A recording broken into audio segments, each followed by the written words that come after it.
And I'm going to test your memory today. And I want to know, I'm going to probably date myself, but who remembers the store Circuit City? Anybody? Yeah, you would go in there and there would be the wall of TVs and any electronic device you would ever want. Now let's go one step further. What about Blockbuster movie? Yeah, that we would voluntarily stand in lines that would be wrapped around the store just trying to get that new release. Now this one everybody should get. Do you remember the world's greatest toy store? Toys R Us. We would go up and down the aisles as kids and just with so much excitement. But tell me, what do all three of those stores have in common? They all went out of business. And I want to know, there's all those moms and pop stores that also went out of business, all those solopreneurs that are out of business. Do you believe that entrepreneurs wake up on a particular day and say, today is the day I'm going to go out of business? No. But there are statistics from the U.S. Bureau of Labor that are pretty staggering. They say that 20% of all businesses fail in their first year. 50% of businesses fail in the first 5 years. 65% fail in 10 years. And something like 70% fail at 15 years. Isn't that sobering? And it is something that we could spend all day talking about the why. You know, why? But I want to boil it down to what is the same. What's the common denominator? And it is the F word. Not that one. Not that one either. I'm talking about failure. And it is something that it sounds like a dirty word. When you talk about failure, it conjures up negative feelings like shame, or maybe disappointment, or even embarrassment. But what if failure was just neutral? What if failure was just a tool that helped move the needle? And what if repeated failure is what is needed to produce a beast entrepreneur? And so I want to bring in the concept of a lion. And I want you to imagine one. They stand up to 6 feet tall. They weigh 420 pounds. They even can run as fast as 50 miles per hour. They represent power. They represent dominance. They represent focus. These are all traits that all beast entrepreneurs need. And so I want you to imagine that lion as is going out on a hunt. Surprisingly, lions, they lose 70% of their battles. But here is the twist. The twist is they don't give up. They go and they tweak. They go, they change their strategy. They go and they change their techniques. They go and they change something. They try something new because they still have to eat. We as entrepreneurs should take some of that power, that knowledge, and we can use that failure as a chance to learn, a chance to grow, and yes, a chance to feed our dreams. Thomas Edison said it best on his quest to creating the light bulb. He says, "I have not failed. I just found 10,000 ways that won't work."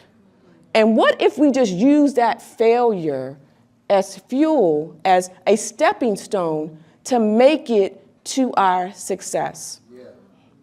It's no accident that we are here at Harvard University. I worked on that yesterday. All right? Harvard is one of the most prestigious institutions in the world. And it is one of its kind, the first of its kind in the United States. And people think that it is a place where there are the thought leaders, the brightest of the bunch come to Harvard. But it's something that we don't know, that they are actually here. They promote failure and just success and resilience. They celebrate it because they know that it is part of the stepping stones to great success. I'm going to talk about someone who has walked these halls, Mark Zuckerberg. We know him as the founder of Facebook. But well before he was famous, he walked these hallowed halls. He was a student at Harvard. And the first version of Facebook was called Face Mash. And it was considered a failure. And it also got him into trouble. And what he did is that he hacked the university system and he took the privacy. He did something that he wasn't supposed to do. Okay? And I hear some laughter and all that, right? Because we also understand him. Because let's face it, who has been in Facebook jail? Raise your hand. Okay? So there's times when something may happen and we have to try to get ourselves out. But what Mark did is that he pivoted. What he did is he changed things up. And look at him now. Facebook has 2 billion users every day. And I'm going to give you a couple of facts about, he's the beast entrepreneur. But the thing is that beast entrepreneurs are not born, they are built. And when we talk about beast entrepreneurs, is that they take on the life of a lion. They take on the beast mode. They take on the characteristics. They take on the fight. They take on those things that are the characteristics of the beast of the jungle, the top of the food chain. And one of the things that I wanted to also say is that when we talk about building a beast entrepreneur, it isn't something that's done overnight. Right. It's something that takes time. And I can say that because I have lived it. I remember when I was in the top 5% of my graduating high school class, but I was too afraid to apply to the Ivy League colleges. I was afraid of failing. I was not a beast entrepreneur.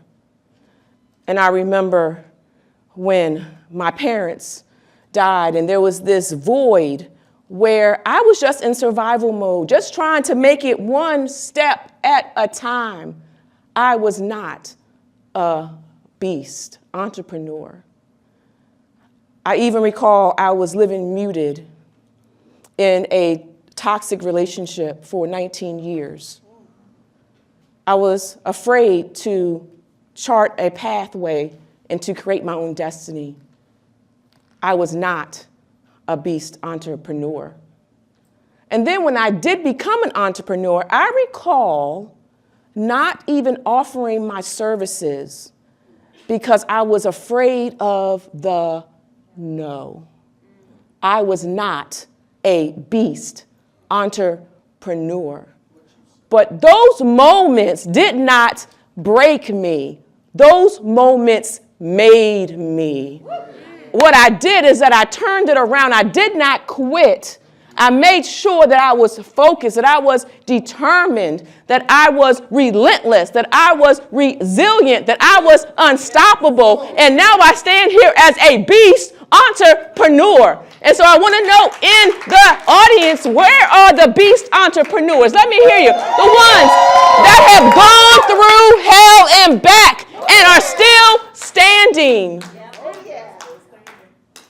That is what being a beast entrepreneur is. And I can hear you say, well, what is the framework? What's the blueprint? How do I become a beast entrepreneur? And I'm going to leave you with 3 foundational pillars that are going to help you, and is based off of failure. You cannot get these unless you are willing to fail. The first pillar is that you have to have mindset mastery. Success is built where? In the mind. And in order to be a beast entrepreneur, you have to have a beast mentality. You have to be able to continue to fight, continue to press, continue to do what it takes in the moment.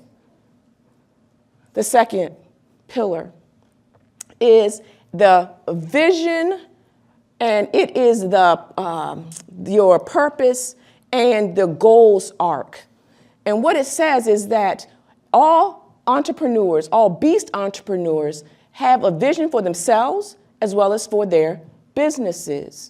They also know their why, they know their purpose, and because it is grounded in something that happened, some deep pain in their lives. And then their goals now connect back to the vision, and it's in alignment. And so now, even if they are challenged, even if there is trouble, that the dream doesn't die. And then the final pillar is resilience and grit, all right? And that is when you bounce back from setbacks. It's when you don't take no for an answer. When you've been hit and then you channel the recoil and you come back stronger than you were before. And so as I close, I want to share with you that your pain has power. And it's up to you to leverage it, to turn your pain into your platform. It just takes you pushing past any barrier, pushing past any failure, continuing to move forward when you have been hit.